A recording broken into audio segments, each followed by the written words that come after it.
Bayangkan sebuah keluarga besar yang tampak harmonis, hidup serba berkecukupan, dan dihormati banyak orang. Namun semua itu hancur hanya karena satu hal, warisan triliunan rupiah. Dari meja makan yang dulunya penuh canda, berubah jadi meja persidangan yang dipenuhi amarah.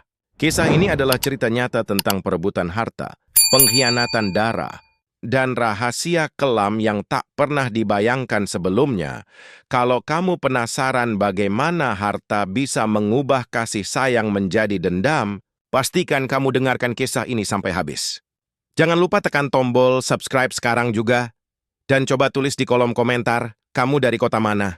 Di sebuah kota besar, hiduplah keluarga Ardiansyah yang dikenal sebagai keluarga terpandang.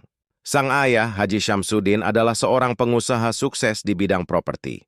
Puluhan gedung, lahan luas, dan rumah mewah tersebar di berbagai tempat. Semua orang tahu harta yang ia miliki nilainya mencapai triliunan rupiah. Di balik kesuksesan itu, Haji Syamsuddin adalah sosok ayah yang keras tapi penuh kasih sayang. Ia membesarkan 4 orang anak. Farid, anak sulung yang ambisius. Rina, anak kedua yang lembut namun mudah dipengaruhi. Hasan, anak ketiga yang pendiam. Dan Lala, si bungsu yang paling dekat dengan sang ayah. Selama bertahun-tahun, mereka hidup tanpa kekurangan. Dari luar, keluarga ini terlihat harmonis, seolah tak ada masalah yang berarti. Namun, di balik senyum dan kehangatan meja makan keluarga, sebenarnya tersimpan benih-benih kecemburuan. Farid, si sulung, selalu merasa berhak atas sebagian besar harta ayahnya karena dialah yang pertama kali membantu mengurus bisnis keluarga. Sedangkan Lala, anak bungsu, kerap jadi kesayangan sang ayah, membuat saudara lain merasa iri diam-diam. Semua masih bisa ditutupi selama Haji Syamsuddin hidup. Tetapi takdir berkata lain. Di usia senja, kesehatannya menurun drastis. Kabar sakitnya sang ayah menyebar cepat, membuat suasana rumah berubah mencekam. Anak-anak mulai pulang lebih sering, bukan hanya karena rindu, tapi juga karena satu pertanyaan besar yang menggantung di kepala mereka. Siapa yang akan mewarisi semua harta triliunan itu? Hari demi hari, keluarga yang dulu akrab mulai dihantui ketakutan. Wiana hanya kehilangan seorang ayah, tapi juga kehilangan hak atas harta yang mereka anggap milik bersama. Saat itulah perlahan pintu menuju konflik besar mulai terbuka. Beberapa bulan setelah sakitnya semakin parah, Haji Syamsuddin akhirnya meninggal dunia.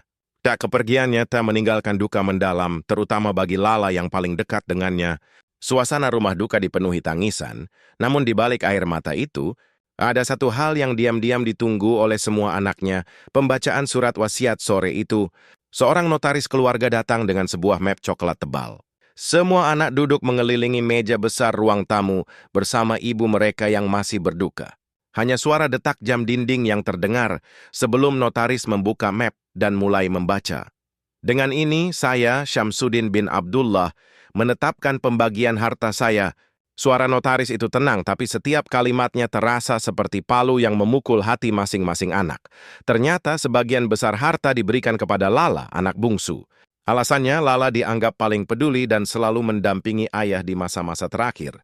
Farid yang merasa paling berhak tampak menegang. Tangannya mengepal, matanya merah menahan emosi. Rina menunduk, tidak berani menatap siapapun. Hasan, si pendiam, hanya menarik napas panjang, wajahnya sulit ditebak. Di tengah keheningan itu, Farid akhirnya meledak. Ini tidak adil. Aku yang dari dulu membantu ayah mengurus bisnis, kenapa aku hanya dapat bagian kecil? Suaranya menggema di ruang tamu. Notaris berusaha menenangkan, tapi suasana sudah terlanjur panas. Lala menatap kakaknya dengan mata berkaca-kaca. Aku tidak pernah meminta bagian lebih, Kak. Ayah sendiri yang menuliskan itu. Suaranya gemetar, namun Farid tidak peduli. Bagi dirinya, keputusan itu bukan hanya masalah harta, tapi juga harga diri sebagai anak sulung. Sejak hari itu, rumah keluarga Ardiansyah yang dulu penuh kehangatan berubah menjadi ladang konflik. Dan surat wasiat itu, alih-alih menjadi warisan penuh berkah, justru menjadi api yang siap membakar hubungan darah mereka. Sejak pembacaan surat wasiat itu, suasana rumah keluarga Ardiansyah tak pernah lagi sama. Meja makan yang dulu penuh canda tawa, kini berubah menjadi tempat yang sunyi. Setiap kali mereka berkumpul, hanya tatapan dingin dan bisikan sinis yang terdengar. Farid, anak sulung, merasa dikhianati. Ia sering membandingkan dirinya dengan Lala. Semua ini seharusnya milikku. Aku yang paling banyak berkorban, gumamnya berkali-kali. Rasa kecewanya perlahan berubah menjadi kebencian, terutama setiap kali melihat adik bungsunya. Rina yang biasanya jadi penengah, kali ini tak bisa berbuat banyak. Ia mulai terombang-ambing, kadang condong ke pihak Farid, kadang mencoba memahami Lala. Sikapnya membuat hubungan antar saudara semakin rapuh, karena Hasan juga merasa Rina hanya memperkeruh keadaan. Sementara itu Lala hidup dalam dilema. Baginya, warisan itu bukan sesuatu yang ia minta. Ia hanya ingin tetap dekat dengan ibunya, menjaga sisa-sisa kasih sayang yang masih ada. Tapi sejak hari itu, tatapan kakaknya seakan menganggapnya sebagai musuh. Puncaknya terjadi ketika mereka mengadakan pertemuan keluarga di rumah besar peninggalan ayah. Farid dengan nada tinggi menuduh Lala sengaja merebut hati ayah demi harta. Hasan mencoba menahan, tapi kata-kata kasar sudah terlanjur keluar. Rina pun akhirnya ikut bicara, menambah panas suasana. Saling tuding, saling menyalahkan, dan saling meremehkan mulai menjadi kebiasaan baru. Hubungan saudara kandung yang seharusnya penuh kasih berubah menjadi medan perang dingin. Ibu mereka hanya bisa menangis melihat anak-anaknya hancur karena harta yang dulu ingin diwariskan sebagai bekal kebaikan. Hari demi hari, retakan kecil itu semakin melebar. Mereka bukan lagi saudara yang saling mendukung, melainkan lawan yang diam-diam menunggu kesempatan untuk saling menjatuhkan. Hari-hari setelah pertengkaran itu menjadi mimpi buruk bagi Lala. Ia yang dulu selalu disayang dan dianggap cahaya keluarga, kini diperlakukan seperti orang asing di rumahnya sendiri. Farid bahkan melarang Lala ikut campur dalam urusan bisnis peninggalan ayah mereka. "Kamu tidak tahu apa-apa soal usaha. Jangan ikut-ikutan," bentaknya suatu hari di depan keluarga besar. Lala hanya bisa diam meski hatinya perih. Ia tahu, sejak surat wasiat itu dibacakan, dirinya dianggap sebagai penyebab semua keretakan. Padahal ia sama sekali tidak pernah meminta bagian yang besar. Semua itu murni keputusan ayahnya. Namun, penjelasan apapun terasa sia-sia. Rina yang dulu sering menemaninya, kini mulai menjauh. Ia lebih sering terlihat bersama Farid, seolah memilih kubu yang lebih kuat. Hasan si pendiam memang tidak terang-terangan memusuhi, tetapi ia juga tidak banyak membela. Lala merasa sendirian di tengah keluarganya sendiri. Di ruang makan, kursi Lala mulai sering dibiarkan kosong. Tak jarang, ia memilih makan sendirian di kamarnya karena suasana yang begitu menekan. Ibunya berusaha menenangkan, namun ia sendiri terlalu lemah menghadapi kemarahan anak-anak lain. Perasaan tersingkir itu semakin nyata ketika suatu malam, Farid mengusir Lala dari rapat keluarga yang membicarakan aset perusahaan. "Kamu cukup tahu dari luar. Jangan ikut campur urusan besar ini," katanya dingin. Semua orang terdiam, hanya suara napas berat Lala yang terdengar. Air matanya jatuh, tapi ia mencoba tetap tegar. Sejak saat itu, Lala benar-benar merasa bukan lagi bagian dari keluarganya. Dari seorang anak yang dulu disayang, ia kini hanya dianggap beban. Harta yang seharusnya jadi berkah, justru menjadikannya sosok yang dibenci. Dan perlahan, rasa sakit hati itu menanamkan luka yang akan bertahan lama. Di tengah keretakan yang semakin parah, muncul kabar baru yang membuat suasana semakin keruh.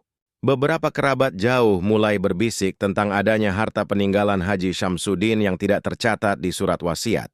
Mereka menyebutkan tanah luas di pinggiran kota, rekening besar di bank luar negeri, bahkan emas batangan yang katanya disimpan rahasia di sebuah gudang tua. Awalnya hanya gosip, tapi Farid langsung percaya. Tidak mungkin harta ayah hanya sebanyak itu. "Aku tahu persis, bisnisnya lebih besar dari yang tercatat," katanya penuh keyakinan. Ia mulai menyelidiki, bahkan menyewa orang untuk mencari dokumen lama ayahnya. Bisikan itu menyebar cepat, membuat Rina dan Hasan ikut curiga. Mereka mulai bertanya-tanya, apakah Lala sebenarnya menyembunyikan sesuatu? Apalagi Lala memang dikenal paling dekat dengan ayah di hari-hari terakhir. Kecurigaan itu semakin tajam, hingga tatapan mereka ke Lala berubah menjadi penuh prasangka. Lala berusaha menjelaskan, "Aku tidak tahu apa-apa. Semua yang aku terima sesuai surat wasiat. Aku tidak pernah menyembunyikan harta ayah." Namun kata-katanya dianggap alasan semata. Farid bahkan menuduhnya terang-terangan. "Kamu pasti tahu di mana harta itu disimpan. Jangan pura-pura polos, Lala."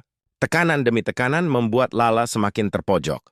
Ia merasa dipaksa mengakui sesuatu yang tidak pernah ia ketahui. Sementara itu, gosip tentang harta tersembunyi semakin ramai dibicarakan di kalangan kerabat dan tetangga. Rumah besar keluarga Ardiansyah kini bukan hanya retak, tapi dipenuhi rasa curiga. Setiap orang menatap satu sama lain dengan penuh prasangka. Dan di balik semua bisik-bisik itu, api konflik yang tadinya membara kini berubah menjadi kobaran yang siap melahap segalanya. Untuk meredakan kecurigaan dan menyatukan kembali keluarga, sang ibu memutuskan mengadakan pertemuan di rumah besar peninggalan ayah. Semua anak hadir, meski wajah mereka tegang sejak awal. Suasana ruang tamu itu dingin, seolah setiap orang membawa bara di dalam dadanya. Farid membuka percakapan dengan nada tinggi. Aku ingin semua jujur. Aku tahu masih ada harta ayah yang belum dibicarakan. Jangan ada yang menyembunyikan. Tatapannya langsung mengarah pada Lala. Lala mencoba menahan tangis. Suaranya lirih. Aku benar-benar tidak tahu, Kak. Ayah tidak pernah cerita soal harta lain. Yang ku tahu hanya apa yang ada di surat wasiat. Namun Rina ikut menyela. Lala, kamu kan selalu sama ayah di hari-hari terakhirnya. Masa kamu tidak pernah dengar? Jangan sampai ada yang ditutupi. Hasan yang selama ini diam akhirnya bicara. Kalau memang ada harta tersembunyi, lebih baik kita cari bersama. Tapi jangan asal tuduh tanpa bukti. Sayangnya, kata-kata Hasan tidak mampu menenangkan. Pertemuan yang seharusnya mencari jalan keluar justru berubah menjadi ajang saling serang. Farid menghentak meja, membuat gelas bergetar. Aku tidak akan tinggal diam. Kalau perlu, aku akan bawa ini semua ke pengadilan. Ibu yang sedari tadi hanya terisak akhirnya tak kuasa lagi. Cukup. Ayahmu dulu bekerja keras untuk kalian, bukan untuk melihat kalian saling membenci begini. Suaranya pecah, tapi tidak ada yang benar-benar mendengar. Pertemuan itu berakhir tanpa solusi. Semua pulang dengan wajah tegang dan hati penuh dendam. Apa yang diharapkan menjadi awal perdamaian justru meninggalkan luka yang lebih dalam. Dan sejak hari itu, satu kata yang tak lagi bisa dihindari mulai muncul di benak mereka, pengadilan. Setelah pertemuan keluarga yang gagal itu, Farid tidak tinggal diam.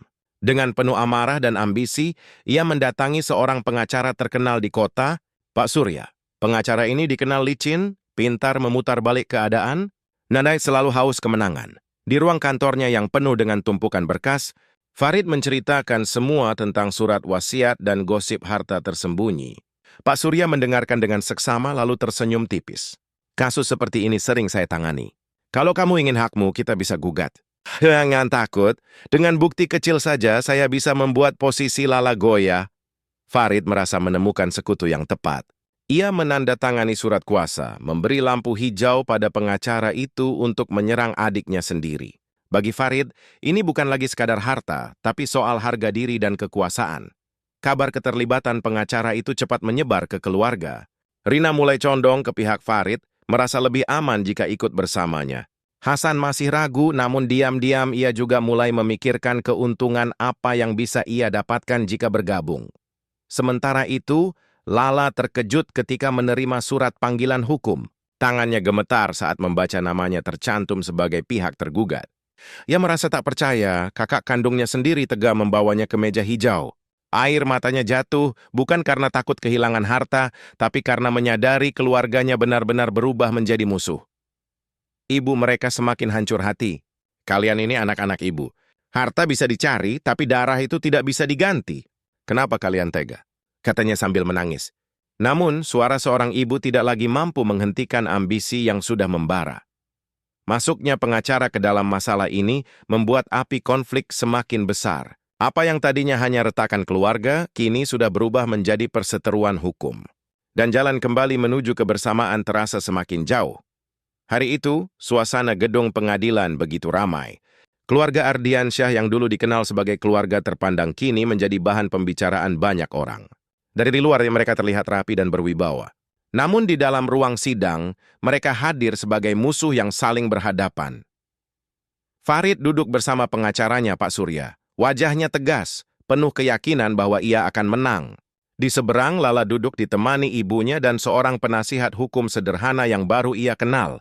Berbeda dengan Farid, wajah Lala pucat, matanya sembab menahan tangis. Hakim membuka persidangan. Pak Surya langsung berdiri, suaranya lantang. Yang mulia, kami menduga adanya manipulasi dalam surat wasiat almarhum Haji Syamsuddin. Ada indikasi bahwa sebagian harta belum dicatat dan mungkin sengaja disembunyikan oleh pihak tergugat, yaitu Lala. Kata-kata itu terdengar menusuk. membuat semua orang di ruang sidang menoleh ke arah Lala. Lala hanya bisa menunduk. Ia ingin membantah, tapi suaranya tercekat. Penasihat hukumnya mencoba menjelaskan bahwa semua harta yang tercantum sudah sesuai prosedur notaris, namun suara itu seolah tenggelam di antara argumen keras Pak Surya. Rina duduk di bangku penonton, wajahnya bimbang. Hasan pun hadir, tapi ekspresinya datar seakan tak mau berpihak. Meski begitu, kehadiran mereka hanya menambah tekanan pada Lala yang merasa semakin sendirian. Ibu mereka tak kuasa menahan air mata. Melihat anak-anaknya saling serang di depan hakim adalah luka yang tak pernah ia bayangkan. Ia tahu, dari hari itu, nama baik keluarga akan tercoreng selamanya. Sidang pertama itu berakhir tanpa keputusan. Namun jelas terlihat bahwa pertarungan baru saja dimulai. Dan sejak hari itu, pengadilan bukan lagi tempat mencari keadilan, melainkan arena pertempuran keluarga yang dipenuhi dendam, ego, dan ambisi. Sidang kedua berlangsung lebih tegang dari sebelumnya. Ruang pengadilan penuh sesak, bukan hanya oleh keluarga dan pengacara, tapi juga kerabat serta wartawan yang ingin tahu perkembangan kasus warisan triliunan ini. Pak Surya, pengacara Farid, tampak percaya diri. Kali ini ia membawa seorang saksi yang katanya akan membuka fakta mengejutkan. Hakim memberi isyarat, lalu seorang pria paruh baya masuk ke ruang sidang. Wajahnya asing bagi Lala. Tapi seakan dikenal oleh Farid. Pria itu memperkenalkan diri sebagai mantan karyawan Haji Syamsuddin bernama Pak Darto. Dengan suara serak, ia bersaksi bahwa almarhum memang memiliki aset tersembunyi berupa sebidang tanah luas dan rekening besar yang tidak pernah dicatat di surat wasiat. Saya pernah disuruh menjaga dokumen itu, tapi setelah beliau wafat, semua menghilang. Saya yakin ada di tangan keluarga sendiri, katanya sambil melirik ke arah Lala. Bisik-bisik terdengar dari pengunjung sidang. Tatapan mereka tertuju pada Lala seolah ia benar-benar menyembunyikan sesuatu. Lala gemetar, wajahnya pucat. Ia berdiri dengan suara terbata. Saya bahkan tidak kenal bapak ini. Ayah tidak pernah bercerita soal aset yang dia sebutkan. Namun kata-katanya seakan tidak dipercaya. Farid menatapnya tajam, senyumnya penuh kemenangan. Rina pun mulai yakin bahwa gosip tentang harta tersembunyi bukan sekadar rumor. Hasan meski tetap diam, mulai curiga dalam hati. Ibu mereka menangis pelan, merasa anak bungsunya dijadikan kambing hitam. Tapi suara seorang ibu tak pernah cukup keras di ruang sidang yang dipenuhi kepentingan. Hari itu, saksi rahasia yang dihadirkan membuat posisi Lala semakin terpojok. Bukan hanya di hadapan hakim, tapi juga di mata keluarganya sendiri. Benih kepercayaan terakhir mulai runtuh. Dan dari balik pintu sidang, bayangan pertarungan yang lebih kelam mulai tampak jelas. Setelah kesaksian mengejutkan dari Pak Darto, pengadilan memutuskan untuk melakukan penyelidikan lebih lanjut. Hakim meminta agar semua aset Haji Syamsuddin ditelusuri kembali, termasuk kemungkinan adanya harta yang tidak tercatat dalam surat wasiat. Kabar ini membuat Farid semakin bersemangat. Ia merasa semakin dekat dengan kemenangan. Bersama pengacaranya, ia mulai mengumpulkan dokumen-dokumen lama, sertifikat tanah, laporan keuangan perusahaan, hingga arsip transaksi puluhan tahun lalu. Pak Surya dengan liciknya menyusun narasi bahwa sebagian aset itu hilang entah kemana, seolah-olah ada tangan tersembunyi yang menguasainya. Lala semakin terhimpit.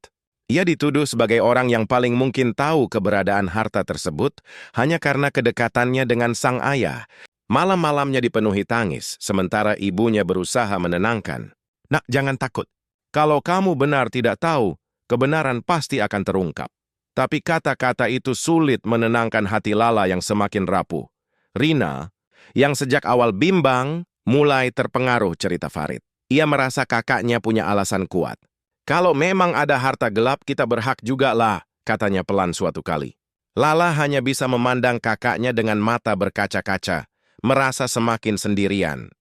Hasan, meski tidak banyak bicara, ikut mendengar kabar bahwa ada rekening luar negeri yang pernah digunakan ayahnya. Ia pun mulai ragu, apakah benar Lala menyembunyikan semua itu. Hari demi hari, penyelidikan semakin luas. Tim hukum pengadilan memanggil pihak bank, menelusuri catatan perusahaan, bahkan memeriksa gudang tua yang dulu sering dipakai Haji Syamsuddin. Setiap langkah penyelidikan seolah menambah beban pada pundak Lala. Rumor di luar semakin kencang. Tetangga hingga media lokal mulai membicarakan keluarga Ardiansyah. Dari keluarga terpandang, kini mereka dikenal sebagai keluarga yang saling gugat demi harta. Dan di tengah penyelidikan itu, satu hal menjadi jelas. Semakin banyak yang digali, semakin dalam jurang perpecahan keluarga itu. Sidang berikutnya berlangsung lebih panas dari sebelumnya. Kali ini Pak Surya, pengacara Farid, membawa sesuatu yang disebutnya sebagai bukti baru. Sebuah map tebal diletakkan di meja hakim, berisi fotokopi dokumen yang tampak seperti rekening besar atas nama Lala. Yang mulia, ujar Pak Surya dengan nada yakin, ini adalah bukti kuat bahwa tergugat memiliki rekening luar negeri yang tidak pernah dilaporkan. Jumlahnya mencapai miliaran rupiah, jelas ini berasal dari harta almarhum Haji Syamsuddin. Ruang sidang langsung riuh. Tatapan orang-orang kembali mengarah pada Lala, seolah kebenaran akhirnya terungkap. Wajah Lala pucat, matanya melebar. Ia menggeleng kuat. Itu tidak benar. Saya tidak pernah punya rekening di luar negeri. Ini fitnah. Suaranya gemetar, tapi penuh keberanian. Hakim meminta dokumen itu diteliti lebih lanjut. Namun bagi Farid dan sebagian anggota keluarga, seolah sudah cukup membuktikan kecurigaan mereka selama ini. Rina menutup mulutnya dengan tangan, tak percaya. Hasan hanya menunduk, tak berani menatap adiknya. Lala merasa dikhianati oleh semua. Ia ingin berdiri, ingin berteriak bahwa semua ini hanyalah rekayasa. Tapi suaranya seakan tenggelam oleh bisik-bisik yang memenuhi ruang sidang. Bahkan ibunya sendiri menangis pilu di bangku penonton, merasa tak berdaya membela putri bungsunya. Di luar sidang, gosip semakin liar. Media menuliskan judul besar, anak bungsu diduga sembunyikan harta warisan di luar negeri. Nama baik Lala yang dulu harum, kini tercoreng. Yang tidak banyak orang tahu, dokumen itu sebenarnya palsu. Pak Surya dengan liciknya membuat bukti seolah-olah asli hanya untuk memenangkan kasus. Farid yang dibutakan ambisi menutup mata pada kebenaran itu. Hari itu menjadi titik balik. Lala bukan hanya menghadapi tuduhan, tapi juga perang melawan kebohongan yang begitu besar. Dan dari ruang sidang yang semakin panas, jelas bahwa kebenaran kini terkubur di bawah tumpukan ambisi dan tipu daya. Setelah munculnya dokumen rekening luar negeri yang disebut sebagai bukti, posisi Lala makin terpojok. Ia berharap saudara-saudaranya meski berbeda pendapat masih percaya padanya. Namun harapan itu hancur perlahan. Suatu malam di rumah keluarga, Rina datang menemui Farid. Dengan suara pelan tapi jelas, ia berkata, "Kalau memang dokumen itu benar, aku tidak bisa lagi berpihak pada Lala. Lebih baik aku ikut bersamamu." Farid tersenyum tipis, merasa semakin kuat. Ia tahu setiap saudara yang bergabung dengannya akan membuat posisi Lala semakin lemah. Hasan pun akhirnya menunjukkan tanda-tanda goyah. Meski tidak pernah secara terang-terangan menuduh, ia mulai ikut dalam rapat rahasia yang digelar Farid dan Rina bersama pengacara mereka. "Aku hanya ingin keadilan," katanya dengan wajah dingin. Namun dalam hati, ada rasa ingin mendapatkan bagian lebih besar dari harta yang diperebutkan. Bagi Lala, pengkhianatan ini lebih menyakitkan daripada tuduhan apapun di pengadilan. Saudara yang dulu tumbuh bersama, bermain bersama, kini rela menjatuhkannya demi harta. Ia sering duduk sendirian di kamarnya, menatap foto lama saat mereka masih kecil. Air matanya jatuh, mengenang masa ketika mereka saling mendukung tanpa syarat. Ibunya semakin terpukul melihat anak-anaknya hancur oleh keserakahan. "Kalian tegas sekali. Ayahmu dulu berjuang untuk kalian, bukan untuk membuat kalian saling menikam," ucapnya lirih. Namun kata-kata seorang ibu tak lagi berarti di tengah hati yang sudah dikuasai ambisi. Hari itu jelaslah bahwa Lala benar-benar sendirian. Tidak ada lagi saudara yang bisa ia percaya. Semua yang dulu ia anggap keluarga kini berubah menjadi lawan. Dan pengkhianatan itu menjadi luka paling dalam, lebih perih daripada segala tuduhan dan fitnah yang ia terima. Di tengah panasnya persidangan dan pertengkaran antar saudara, sosok yang paling terluka sebenarnya adalah ibu mereka. Nyonya Rahma, wanita yang sejak muda mendampingi Haji Syamsuddin membangun keluarga dan harta, kini hanya bisa menyaksikan anak-anaknya saling menyerang. Setiap malam, ia menangis dalam kesunyian. Di kamarnya yang sepi, ia menatap foto almarhum suaminya dan berbisik lirih, "Bang, lihatlah anak-anak kita sekarang. Semua hancur hanya karena harta." Tubuhnya yang renta semakin lemah, seakan tak sanggup menahan beban batin itu. Suatu sore, ia mencoba mengumpulkan anak-anaknya di ruang keluarga. Dengan suara bergetar, ia berkata, "Ibu tidak butuh harta. Ibu hanya ingin melihat kalian rukun. Kalau ayah kalian masih hidup, pasti ia sedih melihat keadaan ini." Matanya berkaca-kaca, air mata jatuh satu persatu. Namun kata-kata penuh cinta itu tidak lagi mampu menembus hati anak-anaknya yang sudah tertutup oleh ego dan ambisi. Farid menoleh dengan dingin. "Bu, ini bukan soal rukun atau tidak. Ini soal keadilan. Aku hanya menuntut apa yang seharusnya menjadi hakku." Rina hanya menunduk, enggan menatap ibunya. Hasan diam, tapi jelas terlihat bahwa pikirannya condong pada Farid. Lala sendiri menangis, merasa tak berdaya. Ia ingin memeluk ibunya tapi juga merasa bersalah karena dianggap penyebab semua ini. Melihat itu semua, tangisan Nyonya Rahma pecah. Ia menutup wajahnya dengan kedua tangan, tubuhnya bergetar. Untuk pertama kalinya, anak-anaknya melihat ibunya menangis sekeras itu. Namun meski hatinya hancur, tak seorang pun dari mereka benar-benar berhenti. Air mata seorang ibu seharusnya menjadi pengingat, tapi bagi keluarga Ardiansyah yang sudah terbakar oleh harta, itu hanyalah tangisan yang lewat begitu saja. Di antara harta peninggalan Haji Syamsuddin, ada satu yang paling berharga bukan karena nilainya, melainkan karena sejarahnya. Sebuah rumah besar di tengah kota, tempat keluarga Ardiansyah lahir, tumbuh, dan berkumpul. Rumah itu adalah simbol kebersamaan mereka, saksi dari setiap canda, tawa, hingga air mata. Namun kini, rumah pusaka itu pun ikut diperebutkan. Farid bersikeras bahwa rumah itu harus dijual dan hasilnya dibagi. Tidak ada gunanya dipertahankan. Dengan uangnya, kita bisa mendapatkan lebih banyak lagi, katanya tegas di hadapan saudara-saudaranya. Lala menolak keras. Rumah ini bukan sekadar bangunan. Ini tempat kita dibesarkan, tempat kenangan bersama ayah dan ibu. Kalau dijual, semua kenangan itu akan hilang. Suaranya bergetar, matanya berkaca-kaca. Rina, yang berdiri di antara mereka, mulai goyah. Ia memahami perasaan Lala, tapi juga tergoda oleh bayangan uang besar yang bisa ia dapatkan. Hasan seperti biasa memilih diam, namun jelas dalam hatinya ia condong pada Farid. Pertengkaran pun meledak. Suara teriakan memenuhi ruang tamu rumah itu. Farid bahkan sampai menghentak meja, membuat vas bunga pecah di lantai.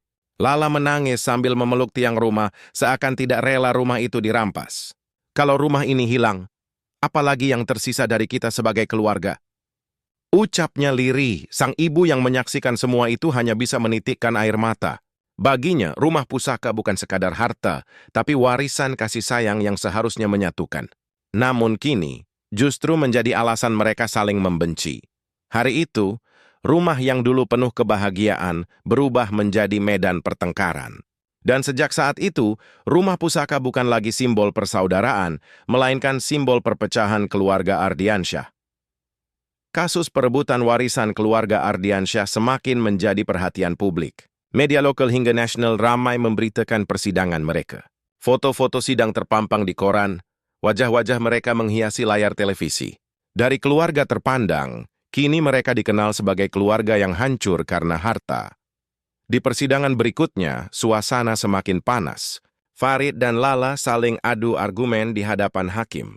Suara mereka meninggi, saling menuding tanpa peduli bahwa ruangan penuh dengan orang yang menyaksikan. Semua ini karena kamu lah. Kalau saja kamu jujur sejak awal, kita tidak akan sampai seperti ini. Teriak Farid dengan wajah merah padam. Lala berdiri dengan mata berkaca-kaca. Aku tidak pernah menyembunyikan apapun. Kenapa kakak selalu menuduhku tanpa bukti yang jelas? Suaranya pecah, membuat ruang sidang hening sejenak. Rina yang duduk di bangku penonton hanya bisa menunduk, malu mendengar pertengkaran itu. Hasan, meski tampak tenang, tak bisa menyembunyikan kegelisahannya. Media yang meliput segera menuliskan headline besar. Saudara kandung saling serang di pengadilan. Video rekaman sidang pun beredar luas di media sosial, menjadi bahan gosip dan ejekan. Bagi Nyonya Rahma, itu adalah pukulan terberat. Melihat anak-anaknya bertengkar di depan umum, harga dirinya sebagai seorang ibu luluh lantak. Ia menangis sepanjang malam. Merasa gagal menjaga warisan keluarga, bukan soal harta, melainkan soal persaudaraan. Sejak hari itu, jelaslah bahwa keluarga Ardiansyah tidak hanya pecah di dalam rumah, tetapi juga di mata masyarakat. Dan luka itu akan semakin sulit disembuhkan karena kini semua orang sudah melihat retakan yang tak bisa disembunyikan lagi. Di tengah hiruk-pikuk persidangan, sebuah kejutan besar muncul. Notaris yang dulu menyimpan sebagian dokumen lama Haji Syamsuddin menemukan sebuah berkas yang selama ini terlupakan. Berkas itu berisi catatan pribadi almarhum tentang keluarga, termasuk sebuah rahasia yang selama ini disembunyikan rapat-rapat. Dalam catatan itu tertulis bahwa salah satu anak bukanlah keturunan sah Haji Syamsuddin. Rahasia ini membuat semua orang terperanjat. Notaris membawa berkas tersebut ke pengadilan sebagai bukti tambahan. Ketika hakim membacakan isi catatan itu, suasana ruang sidang mendadak hening. Semua mata saling memandang, tak percaya apa yang baru saja terungkap. Nama yang tercantum adalah Rina. Anak kedua yang selama ini berusaha menjadi penengah ternyata bukan darah daging asli dari Haji Syamsuddin. Ibunya dengan air mata bercucuran akhirnya mengaku, "Itu benar. Rina bukan anak kandung ayahmu, tapi ayahmu tetap membesarkannya dengan penuh kasih tanpa membedakan." Rina terpukul mendengar kenyataan itu. Dunia seakan runtuh di hadapannya. Ia merasa seluruh identitasnya goyah. Farid yang biasanya keras tiba-tiba terdiam, tak bisa berkata-kata. Hasan menatap Rina dengan bingung, sementara Lala menahan napas. Tak menyangka kakaknya yang selama ini menuduhnya justru menyimpan rahasia besar. Tangisan pecah di ruang sidang. Rina berlari keluar, tidak sanggup menanggung tatapan semua orang. Rahasia masa lalu ini membuat situasi semakin rumit. Bukan hanya soal warisan, kini masalah darah dan asal-usul ikut menyeret mereka ke jurang yang lebih dalam. Seharusnya kebenaran membawa kelegaan, tapi kali ini justru menambah luka. Apa yang dulu mereka kira masalah harta, kini berubah menjadi masalah identitas.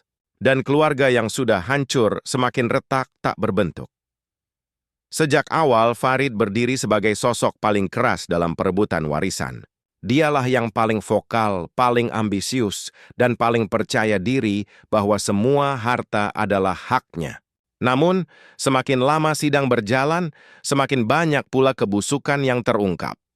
Suatu hari, hakim memanggil saksi baru, seorang mantan staf keuangan perusahaan ayah mereka. Saksi itu membawa bukti transaksi lama yang menunjukkan bahwa Farid ternyata pernah menggunakan aset perusahaan untuk kepentingan pribadi tanpa sepengetahuan almarhum. Jumlahnya tidak sedikit, mencapai miliaran rupiah. Ruang sidang mendadak riuh. Farid terkejut, wajahnya memerah. "Itu tidak benar!" Semua itu demi kelangsungan bisnis keluarga. Teriaknya, mencoba membela diri. Namun bukti yang ditunjukkan terlalu jelas. Tanda tangan, rekening, hingga catatan transfer yang tak bisa dipungkiri. Hakim menatap Farid dengan sorot tajam. "Saudara penggugat, bagaimana Anda menjelaskan penyalahgunaan aset ini?" Pertanyaan itu membuat Farid terdiam. Untuk pertama kalinya, suara lantangnya hilang, digantikan kebingungan. Rina dan Hasan, yang selama ini berdiri di belakang Farid, mulai merasa ragu. Jika benar kakak sulung mereka pernah menyelewengkan harta ayah, bagaimana mungkin ia menuduh Lala sebagai pihak yang serakah? Lala sendiri hanya menunduk, air matanya jatuh tanpa bisa ditahan. Ia tidak bahagia melihat kakaknya dipermalukan, tapi juga merasa lega bahwa kebenaran perlahan muncul. Farid marah besar. Ia menuduh semua ini hanyalah fitnah yang dibuat-buat untuk menjatuhkannya. Namun, semakin ia berteriak, semakin orang melihat sisi lain dari dirinya. Ambisi yang berubah menjadi keserakahan. Hari itu menjadi titik balik. Anak sulung yang sejak awal berdiri tegak, akhirnya goyah. Reputasinya runtuh, posisinya melemah, dan bayang-bayang kekalahan mulai menghantui. Kejatuhan Farid adalah bukti bahwa kebenaran mungkin bisa disembunyikan sejenak, tapi tidak bisa selamanya ditutup rapat. Sidang demi sidang yang melelahkan akhirnya sampai pada tahap penting. Hakim memutuskan untuk mengeluarkan putusan sementara, sambil menunggu penyelidikan lengkap terhadap harta warisan yang masih diperdebatkan. Ruang sidang dipenuhi ketegangan. Semua mata tertuju pada meja hakim. Hakim membuka berkas, lalu berkata dengan suara tegas, "Demi menjaga keadilan, sementara ini seluruh aset almarhum Haji Syamsuddin dibekukan. Tidak boleh dijual, dipindahkan, atau digunakan sampai ada putusan final. Untuk kebutuhan keluarga, akan ada pembagian sementara sesuai proporsi yang tercantum dalam surat wasiat." Keputusan itu membuat ruangan riuh. Farid berdiri dengan wajah merah, jelas tidak puas. "Ini tidak adil. Saya berhak lebih banyak. Wasiat itu penuh kejanggalan," protesnya. Pak Surya mencoba menenangkan, tapi nada suara Farid tetap tinggi. Lala hanya bisa menunduk. Bagi dirinya, keputusan itu bukan kemenangan, tapi sedikit napas lega. Setidaknya untuk sementara, rumah pusaka dan aset keluarga masih aman dari penjualan. Namun ia juga sadar, ini hanyalah jeda singkat sebelum pertarungan berikutnya. Rina terlihat gelisah. Putusan ini membuatnya berada di posisi sulit. Di satu sisi ia ingin mendukung Farid, di sisi lain ia mulai melihat bahwa ambisi kakaknya justru memperburuk keadaan. Hasan pun tidak banyak bicara, tapi sorot matanya menunjukkan kekecewaan mendalam. Sementara itu, ibu mereka, Nyonya Rahma, hanya bisa berdoa dalam hati. Baginya keputusan apapun tidak akan berarti jika anak-anaknya tetap saling membenci. Ia berharap putusan sementara ini memberi ruang bagi mereka untuk merenung. Namun yang terjadi justru sebaliknya. Alih-alih mereda, api perseteruan semakin menyala. Farid merasa dipermalukan, Lala semakin ditekan, dan keluarga itu semakin jauh dari kata damai. Putusan sementara itu seakan hanya menunda badai yang jauh lebih besar. Sejak hakim membacakan putusan sementara, hati Farid tidak pernah tenang. Baginya, keputusan itu adalah penghinaan. Ia sebagai seorang anak sulung merasa diperlakukan tidak adil. Malam demi malam ia habiskan dengan amarah yang membara, mencari cara untuk membalas dendam pada adik bungsunya. Ia mulai menyebarkan kabar miring ke media. Wartawan diundang secara diam-diam, diberi cerita sepihak tentang Lala yang disebut rakus dan licik. Dialah yang menghancurkan keluarga kami, kata Farid dalam sebuah wawancara. Berita itu pun menyebar cepat, membuat nama Lala semakin tercoreng. Tidak hanya itu, Farid juga mencoba mempengaruhi kerabat jauh. Ia mengatakan bahwa Lala bersekongkol dengan notaris untuk memalsukan surat wasiat. Padahal semua itu hanya fitnah. Perlahan, citra Lala di mata keluarga besar semakin buruk. Rina yang sebelumnya mulai ragu kembali terseret oleh omongan Farid. Ia merasa seolah-olah benar ada sesuatu yang disembunyikan. Hasan pun meski dia mulai terbawa arus. Hanya sang ibu yang tetap percaya pada Lala, meski tenaganya semakin lemah untuk melawan gempuran kebencian itu. Lala hidup dalam tekanan luar biasa. Setiap ia keluar rumah, tatapan sinis dan bisik-bisik orang membuatnya merasa semakin terpojok. Ia tidak marah, tapi hatinya hancur. Kenapa semua harus seperti ini? Bukankah kita dulu keluarga yang bahagia? Gumamnya lirih sambil menangis sendiri. Balas dendam Farid bukan hanya menghancurkan nama baik Lala, tapi juga meretakkan sisa-sisa hubungan keluarga. Dari saudara, mereka benar-benar berubah menjadi musuh. Dan luka yang ditinggalkan bukan hanya soal harta, melainkan luka batin yang mungkin tak akan pernah sembuh. Hari itu, jelaslah bahwa dendam Farid telah membakar habis segalanya. Yang tersisa hanyalah abu persaudaraan yang tertiup angin tanpa arah. Sidang terakhir akhirnya tiba. Setelah berbulan-bulan penuh pertengkaran, bukti dan fitnah, hakim menjatuhkan putusan final. Warisan Haji Syamsuddin diputuskan untuk dibagi sesuai surat wasiat asli. Sebagian besar tetap jatuh ke tangan Lala, sementara sisanya dibagi rata untuk saudara lainnya. Keputusan itu seharusnya memberi kejelasan, namun kenyataannya justru meninggalkan luka. Farid duduk terdiam, wajahnya keras, menolak menerima kenyataan. Rina hanya menunduk sementara Hasan menghela napas panjang, seakan menyadari semua ini tidak pernah benar-benar tentang harta, melainkan tentang hati yang rusak. Lala menangis, bukan karena senang, tapi karena kehilangan. Ia tahu, meski secara hukum dirinya menang, ia telah kehilangan sesuatu yang jauh lebih berharga, keluarganya sendiri. Tak ada lagi senyum hangat di meja makan, tak ada lagi kebersamaan yang dulu begitu ia rindukan. Di rumah besar yang menjadi pusaka, sang ibu duduk lemah di kursi goyang. Wajahnya tampak tua melebihi usianya. Nak, kalian akhirnya dapat harta yang kalian mau. Tapi lihatlah apa yang tersisa. Kalian bukan lagi saudara, hanya orang asing yang kebetulan lahir dari rahim yang sama. Ucapnya lirih sambil meneteskan air mata. Ucapan itu menancap di hati mereka, tapi sudah terlambat. Retakan yang dibiarkan terlalu lama kini menjadi jurang yang mustahil disatukan kembali. Hari itu, rumah besar keluarga Ardian Syah terasa sunyi. Tak ada cetawa, hanya bayangan masa lalu yang menghantui. Warisan triliunan yang seharusnya menjadi berkah justru meninggalkan akhir yang tragis dan mengharukan. Keluarga itu hancur, bukan karena kurangnya harta, melainkan karena hilangnya cinta dan kepercayaan. Dan itulah kisah nyata yang mengingatkan kita, warisan bisa diwariskan, tapi persaudaraan sekali hancur, sulit kembali. Jangan lupa tekan tombol subscribe dan tulis di komentar asal kota kamu biar kita bisa saling kenal.